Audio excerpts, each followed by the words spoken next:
Entonces ahí es donde decís, bueno, estoy contando esto, pero necesito unas garantías para que esto no se desvirtúe, ¿no? O si esto sale al aire y el público le baja el pulgar y la quieren llevar para otra cosa, digo, yo estoy poniendo ahí mi nombre y hay cosas que van, digo, a las que yo le doy más valor que la ficción, ¿no? Y, digo, cuando uno se mete con una conciencia política, ¿no? Atrás del cuento.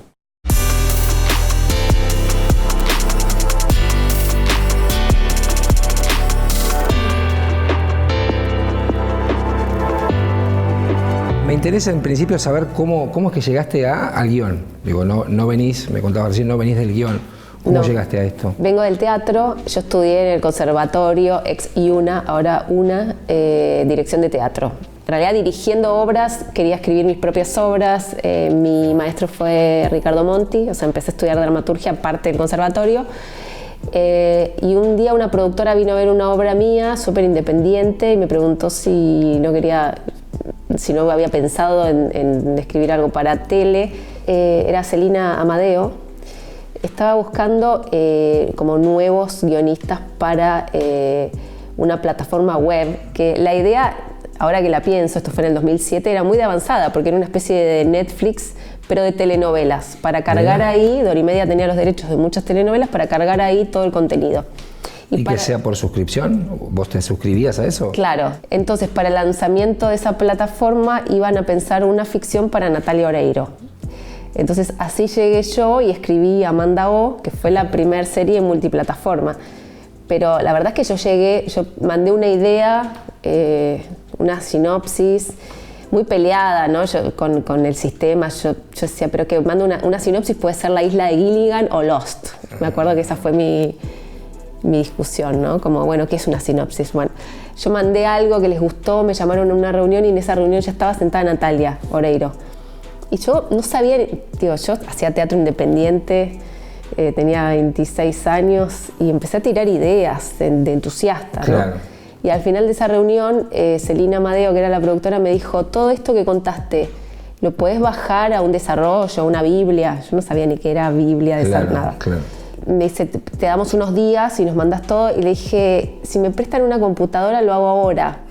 Porque pensé, me voy a tomar el 60 de Fleming hasta mi casa. Yo en ese momento vivía en un congreso. Y voy a pensar que de estas páginas va a depender si yo escribo esta serie para Natalia Oreiro. Me voy a bloquear. Claro, claro. Entonces dije, esto me lo saco, la tiro acá. Tiro. Excelente, ¿lo hiciste ahí? Y lo hice ahí. Después tenía que empezar a escribir los capítulos y nunca había visto ni una plantilla, o sea, claro. Entonces busqué plantilla de guión y encontré como hay un portal de los guionistas que bajabas una de Word. Sí. Y ahí dije, bueno, yo venía a escribir teatro, entonces para mí era todo rarísimo. Claro.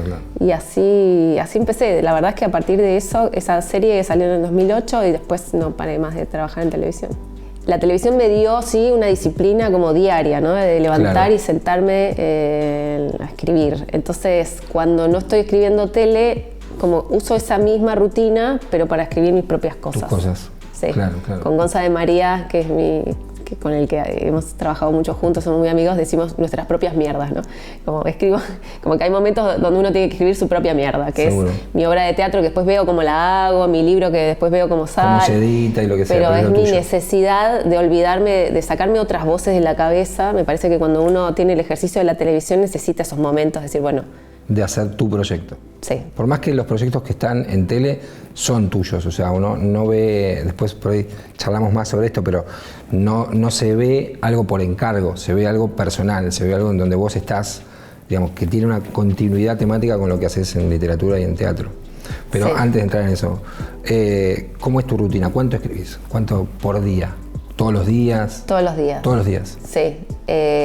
Me obligo a veces a no escribir, ¿no? Los fines de semana, porque sí, siento que es como una adicción. Claro. Sí. Que se disfruta, o sea, la disfrutás. Sí, claro, porque entro como en trance, es como un refugio, ¿no? O sea, me olvido de todo, de todo. O sea, me cuesta más la realidad que... ¿Y tenés tu espacio? ¿Tenés un lugar donde escribís? ¿Tenés como...? Sí, tengo mi escritorio, pero igual voy a bares, ¿no? Me gusta escribir en bares, andar por ahí, pero sí, es como un impulso que que necesito todo ¿Y tenés como varios proyectos abiertos al mismo tiempo o te dedicas a uno? En realidad me dedico a uno, pero tengo historias que quiero contar, que a veces no tengo el momento para escribirlas. Entonces, por ejemplo, ahora que acabo de terminar una tira, digo, bueno, ahora ¿a cuál le doy prioridad? A ver, porque tengo como los disparadores, pero me tengo que sentar a escribir para imaginar cómo sigue. No lo para puedo. Enamorarte un poco más de esa idea que... Entonces digo, bueno, a ver, ahora es como me alquilo para soñar, ahora ¿dónde me alquilo? Entonces elijo uno y ahí focalizo. ¿Y esos disparadores salen en cualquier momento? ¿Tenés una libretita, algo? ¿O cómo un día te dedicas a...? Tengo libretitas cada una para un proyecto diferente, o sea, voy acumulando libretitas y van apareciendo cosas, lo voy poniendo ahí, pero cuando conecto con una es como un wifi y no puedo hacer varias a la vez, ¿no? Es una sola. Claro. Y las adaptaciones de tus novelas las escribiste vos para el cine. En realidad yo hago una, pero después sobre esa se basan con libertad, ¿no? Y yo antes de hacer la novela hago la adaptación. O sea, en realidad la novela es una... la novela es la pasada al libro de un guión. Exacto. Porque como soy guionista... ¿En los 3 casos? En los 3 casos. Ah, mirá. Aunque no tenga pedida la película, digo. Para escribir la novela, yo primero necesito escribirla en formato de guión. Mirá. Como que me da una tranquilidad, un control de la estructura, no sé, me da más seguridad, seguramente.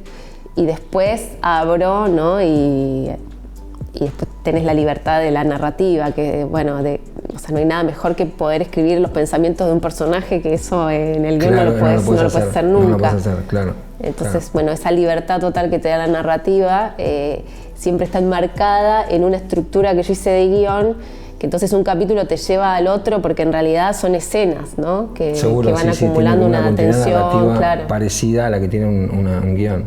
En los 3 casos, a ver, El Hilo Rojo fue primero una película que se paró y como yo había trabajado tanto, dije, la transformo en libro. Ahí va. Y después salió la película que no era mi guión, era como, bueno, yo cedí los derechos y se hizo otro guión. Sí. En el caso de Desearás fue en paralelo, o sea, yo arranqué el proyecto con Diego Kaplan, pero la película era como una obra de Kaplan en la que yo funcionaba como su guionista y lo iba escuchando y tal, y el libro era como, bueno, era más mío, ¿no? Está bien, o sea, hay un material de base en el que Kaplan, digamos se basó, se apoyó para su película. Exacto. Y ahí, bueno, fue bastante paralelo. La película necesita, o sea, el guión lo necesitan antes porque tienen que preproducir. Después yo me tomo el tiempo para hacer el libro, pero también el libro me ilumina un montón de cuestiones de los personajes y tal, que entonces después vuelvo al guión. Después vuelves a la película. Sí, claro. Entonces Está bien, está bueno.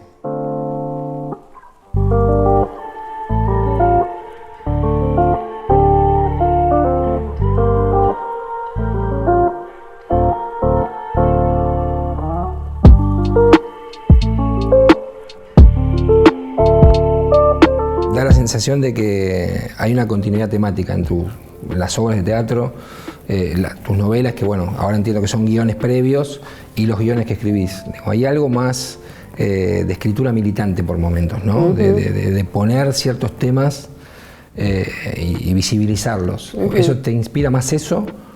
¿De dónde salen las ideas? Sí, siempre es de la realidad, pero las primeras obras que yo escribí, por ejemplo, fueron para Teatro por la Identidad. O sea, siempre tuve, de hecho, la mayoría de las obras de teatro que tengo tienen una bajada de teatro político, ¿no? Sí. Digo, hay temas que a mí me conmueven, me movilizan y quiero escribir sobre eso. Las primeras 3 obras que hice fueron para abuelas, porque me movilizaba el tema de los nietos, ¿no? De vivir en la mentira. Digo, hay algo de eso que ya tiene una teatralidad, ¿no? O sea, claro. La búsqueda de la verdad, de la identidad. Siempre me inspiro en la realidad, o sea, leo más no ficción que ficción, ensayos y tal, o biografías. Ahora estamos justo en un momento como muy sensible, pero digo, yo no sé, hace 8 años escribí una obra que era Eva Perón, Frida Kahlo y Simone de Beauvoir, donde hablábamos del aborto, de la maternidad, del feminismo, etc. Digo, no es nuevo, pero quizás ahora se pone más el foco ahí. Y lo que sí, hoy por hoy hay una agenda feminista, o podemos decir que incluso hay interés, a veces genuino y a veces no, de ciertos productores de utilizar el tema y ponerlo porque de alguna manera está. Entiendo que vos venís con esto de antes, pero mi pregunta es, parecería ser que no sos una guionista de oficio, que te pueden traer algo y vos lo desarrollas. Tenés que estar metida temáticamente en eso, o que la idea parta de vos, digamos, ¿no? Que es raro. Sí, o que que me pase algo. En ese sentido, yo siento que soy como muy limitada, que no puedo escribir cualquier cosa, ¿no? Como que fui colaboradora de un montón de series y tal, de equipos, y uno ahí, dialoga, lo que es el laburo, pero seguro. Cuando yo tengo que contar una historia necesito encontrar ahí mi voz, apropiarme, o sea, tengo una relación como más romántica con la escritura. No, bueno, pero fue lo que te dio este lugar, porque vos me decís, una productora de televisión vio mi obra y me convoca, o sea, como lo que te trae al mundo del guión es que tenés tu personalidad previa y eso es lo que buscan, ¿no? En este caso. Después siempre, me parece que nuestro gran desafío en la televisión es cómo hacer que no te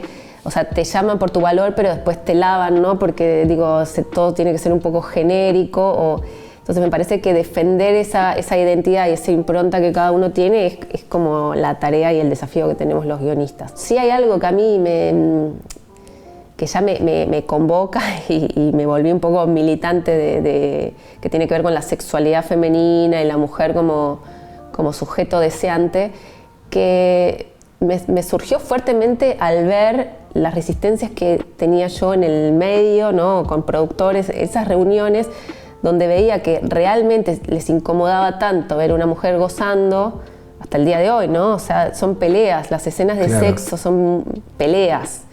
Más allá de que obviamente no voy a exponer una actriz, pero es mucho más fácil ver una mujer violada o prostituida que una mujer gozando, ¿no? Entonces lo que cuesta, que no sea la villana, ¿no? Lo que cuesta es como limpiarnos un poco y romper con la cultura de la pureza, de la castidad, de la heroína blanca. Entonces ahí sí es donde yo encuentro que acá tengo una misión, encontré una misión adentro de la televisión. Yo soy de un pueblo, o sea, para mí la televisión me formó. En mi pueblo no había teatro, no había cine, no había biblioteca. Yo crecí mirando novelas.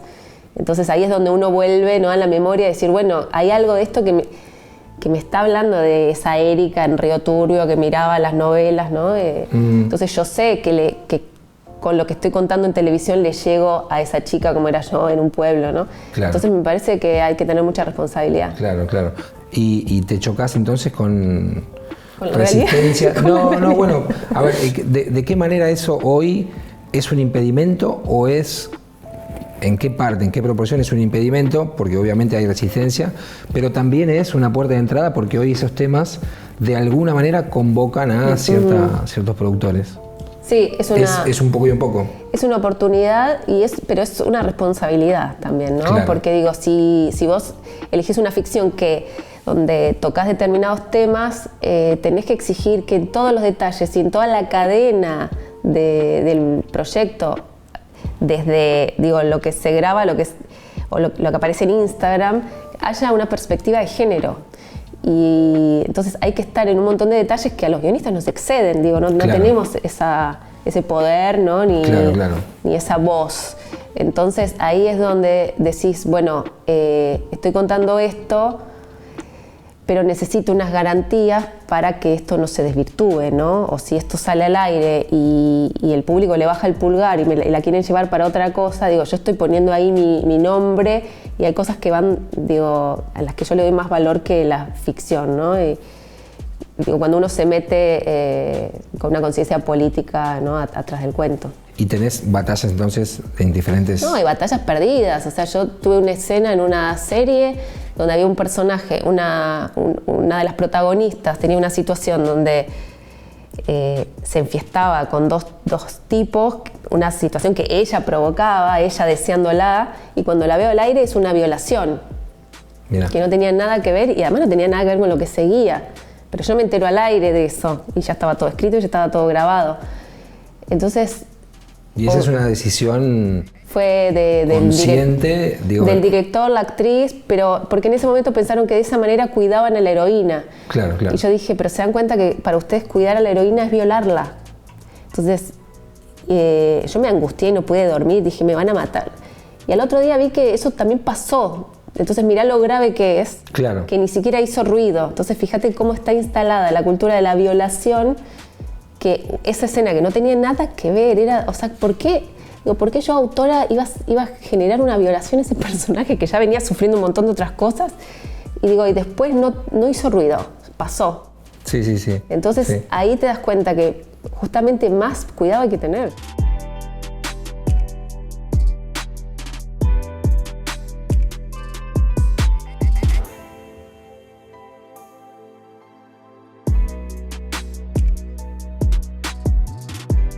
Lo que yo quisiera entender es si es una lucha genuina o es simplemente démosle a estas chicas, ¿no? una vidriera hasta acá, pero nada más porque nos conviene. Digo, ¿hasta qué punto es eso? Creo que hay mucha ignorancia, me parece, y esto, que falta perspectiva de género. O sea, falta que la gente que lee los guiones tenga perspectiva de género. Digo, ahora vemos Toy Story, vemos, no sé, fui el otro día a ver Aladdin y veo que hay una perspectiva de género que atraviesa, ¿no? Digo, los creadores de las princesas ya cambiaron el chip. Pero me parece que acá faltan profesionales con perspectiva de género en esos lugares de curaduría, de comunicación. Después salir a comunicar un producto que toca todos estos temas, pero comunicarlo mal sería tremendo también. Sería un error tan grande como no permitirlo. Exacto. Claro. Yo hice una serie como Amar después de amar, que se metía mucho con el deseo femenino, ¿no? Pero en México se llamó Caer en tentación. Entonces ya está ahí la cultura del cristianismo atravesándola, o sea, castigando a los protagonistas. Claro. Sí, por un lado es la manera que tenés de que eso se haga en ese lugar. Y también le cambiaron el final. Bueno. Sí. Pero ya, digo, bueno, otro tema. Ahí te das cuenta. Ya es otro tema, o le hicieron en Líbano y una escena que era de deseo femenino, yo la vi, o sea, fue muy adaptada en Líbano, era en 10 capítulos, no tenía nada que ver y además la veo en árabe y no entiendo. Pero sí reconocí una escena que el personaje estaba como bailando tango y venía el amante y la dormía con un pañuelo con burundanga, no sé, con anestesia. Para que pierda la voluntad. La dormía y se la llevaba así como a UPA. Esto es el deseo femenino para Líbano. Digo, claro. Es muy interesante también ver cómo en cada lugar, cultura se va acomodando. Claro. Sí, la hachan por distintos lugares. Claro, pero siempre tiene que ver con el deseo femenino. Entonces digo, bueno, me quiero meter ahí, porque digo, claro. sí, incomoda tanto. O sea, vos descubriste uno de tus temas centrales por confrontación. Digo, sí. Existía como germen, pero apareció más por confrontación, por decir, exacto. Si nadie quiere hablar de esto, o todo el mundo lo niega, o no quiere que se sepa. No, porque me pareció muy grave. Digo, me parece muy grave que se naturalice eso, o que se juzgue. No, porque no la van a querer. No, es muy masculina, ¿viste? Si la protagonista se garcha un chongo en el primer capítulo, no la van a querer. Digo, ¿qué? Claro. Pero digo, ¿tan hipócritas podemos ser? ¿Hoy hablamos de eso? Pensando en esto del melodrama clásico, es la imposibilidad del amor, ¿no? Bueno, no se puede llegar. Hoy por hoy, ¿cuál es el impedimento? ¿Qué es? Pequeña Victoria, que es la tira que recién terminé de escribir. Digo, ahí el impedimento es la maternidad, ¿no? O sea, es como, bueno, los malabares que tiene que hacer una mujer cuando está criando y a la vez tiene el deseo de tener una pareja. Bueno, ¿cómo se organiza eso, no? Digo, en las relaciones adultas, cuando hay hijos de por medio. Claro, hay algo que hablábamos antes, fuera de cámara, como se dice, que es esta idea del amor incondicional, ¿no? Entonces, por ahí el impedimento es suponer que existe un amor incondicional o que existe un amor eterno. Ese es un gran impedimento. Digo, sí. Bueno, la muerte del amor romántico creo que hoy es el gran tema, ¿no? Que tenemos. De hecho, antes hablábamos del libro de Tamara Tenenbaum, El fin del amor, que es el que me asocié con ella para hacer la adaptación a serie. Habla de eso, ¿no? Entonces decir, bueno, ¿qué contamos ahora los que escribimos telenovelas cuando estamos poniendo en crisis el amor romántico? Y bueno, claro. Pero seguimos hablando del amor y de los vínculos. Claro. Lo que está bueno es correr a la mujer de ese lugar de que va a venir va a venir el hombre que me va a salvar la vida, ¿no? Que me parece que es un lugar que ya no nos sirve, no nos sirvió nunca. O alguien que te complementa absolutamente y para siempre, que también es otro tópico. Que es una mentira. Sí. Claro.